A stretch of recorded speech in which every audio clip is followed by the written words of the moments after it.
Christian mission, it's all about Christ, the love of Christ for the people. In 1974, we started in the front porch of our house with Bible study, prayer meeting, and Bible stories for the children and singing. Today, the Lord blessed the mission with 57 churches, school, medical, sponsorship program, and after the earthquake, God added to Haitian Christian mission an orphanage and a big vision also for the orphanage. Well, I met Betty Prophet 21 years ago, and over the years, very quickly, we became close. Right when I graduated high school, Betty said, if you guys want to come, come. So my mom and I think we're on a plane a week later. They fell in love with the kids. These kids are just glowing, they're happy, but yet they started finding out that these kids do not have parents, and they do not have care, and they do not have love. And Marilee had the idea of building an orphanage. It's easy to open an orphanage here in Haiti because there's always children in need. They did their research for about 3 years. It took some time to really dig in and see what is the best solution for the children. If you want to show these kids love as if they were your own children, then you have to think beyond what is the norm. We wanted to have family-style orphanage, and that means there's a mother and father figure in the house. They're very important, very key for the orphanage to run smoothly, and also they're the parents, so they set the standard for the children and their behavior and what goes on a daily basis in the orphanage. So that was a very, very important thing, that we had the right people.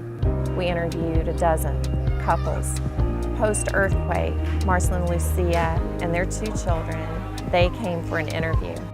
It was an immediate peace. Like, we felt like just to meet them, it was answered prayer. We could tell that they were the ones to raise the children.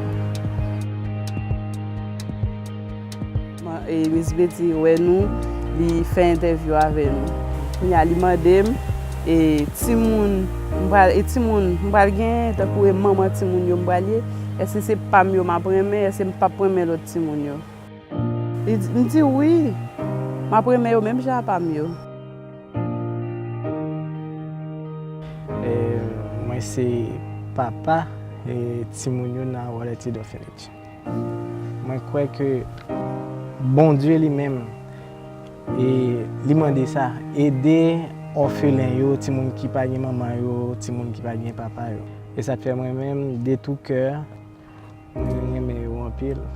Et c'est petit moi yo, tout souhait moi c'est yon avenir meilleur pour yo.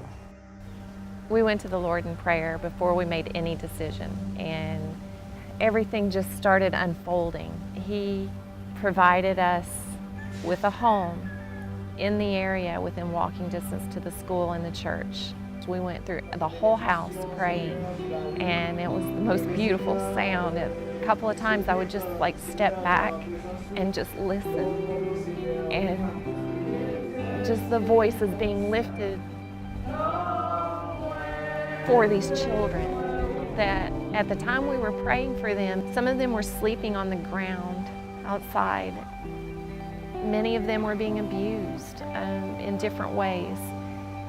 And at that moment, we didn't know who the children were going to be, but we knew that God would place them in our care. One of the members of the church that went with us for that day for praying was Pastor Gay, and he felt led to help with the children in their spiritual guidance. He has a Bible study plan with them, and also he teaches them songs, and they've had special music in church, the Wholehearted Choir, if you will. Alors mon cœur, petit ami When we opened the orphanage, we had a daytime helper to assist Marcelin and Lucia with everyday tasks, cooking, cleaning, with the babies, laundry. Marcelin said that his mom was looking for a job, and Marcelin's an only child and really, really close with his mom. So she came and started helping out, and she's the perfect fit. And the children call her Gran. She's like a grandma to them. The first year we had a joint celebration, big birthday celebration for all of the children. Most of them didn't know their birthdays or even how old they were. So now they each have, we found their birth certificates, or they have designated days that we celebrate their birthdays. So it's a special day just for that child, and they get to celebrate them. And we do cake, and the children will put on skits or songs, performance. They just feel special all day long. When the kids first came to Wholehearted Orphanage, I would say most all of them were very malnourished and not too healthy. So Dr. Maxine is the medical director of Haitian Christian Mission. He was really a part of the first steps and their first days here. And he continues whenever they're sick or for checkups, he continues to be their doctor. It's a privilege for me to be helpful to them. Privilege also because I remember when I was an orphan and I just needed someone to take care of me, give me medicine care. So when I see that right now I can be helpful to them, I'm very, very happy. When we first met Samuel at HCN, he was friends with some translators here. So that slowly they taught him English, and he studied and he learned. Probably over the next year, he became fluent, and that's when we really connected with him. And our older boys are in the basketball program, and for a while he was their coach. So it was kind of that dynamic of coach, mentor, leader, big brother. They really look up to him. I feel happy when they choose me to work for Wholehearted because I love the kids. It's very fun. Wholehearted Orphanage, the way it is, with the family that we have now, it's a great model for the future. And what we want to do is we want to duplicate that. Every day, someone just come to us. A kid with no mother or no father, but unfortunately now we have a small house. So we have 3 acres purchased, not too far from where Wholehearted Orphanage is located now. And our future plans consist of 8 homes, 12 children and 2 house parents per home. So maximum capacity will be 96 children. We will not only have an orphanage, but we'll have a community. We've broken this into 6 phases. Phase 1 includes building the wall. We've already built the foundation of the wall.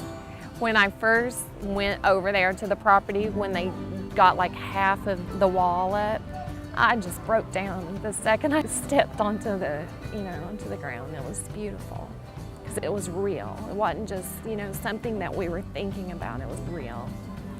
There's so many different ways that you can get involved with Wholehearted Orphanage. Number 1, and that's the way we started Wholehearted, is with prayer. Other ways that you can get involved, you can come to Haiti, you can plan a mission trip, you can actually talk to the kids and talk to Marcelin, Lucia, sit down and have a meal with them. Other ways would be sponsoring. Currently at Wholehearted Orphanage, our average monthly budget is $2,220. And the breakdown of that is payroll, schooling, hygiene items, electricity, propane, food, gas, rent, petty cash, field trips, shoes, and clothes. Many people in the States have asked me, why Haiti? There seems to be so many problems there, and how are you going to make a difference? You can't really change, the country. You can't change what's happening now. The obvious problems are what everybody knows about the poverty in Haiti, the outbreaks of diseases at times, just the lack of infrastructure, and also government. But I think that if you dig deeper inside of the obstacles, you'll find something else. And the cause is mentality and environment. When I see Wholehearted Orphanage, I see the potential in changing that mentality. We start by 1 child and we multiply it with good education, with safety, with good nutrition, and with the love of Christ. That one child will give to 3 that same vision, that same mentality. And those 3 children multiplied, then you have 9, then 27, and the list goes on and on. And I think that with this model, we can grow beyond what we can see, but God already sees the vision of what this can be, and it's just a beautiful thing. Prior to coming to Wholehearted Orphanage, they didn't think about their future. They thought about that day, whether they were going to eat, what was going to happen to them. It was a minute-by-minute thing every day. Now, Sarah wants to be a teacher. McKinley wants to be a doctor. They can hope and they can dream now. And for most of them, their dreams will come true.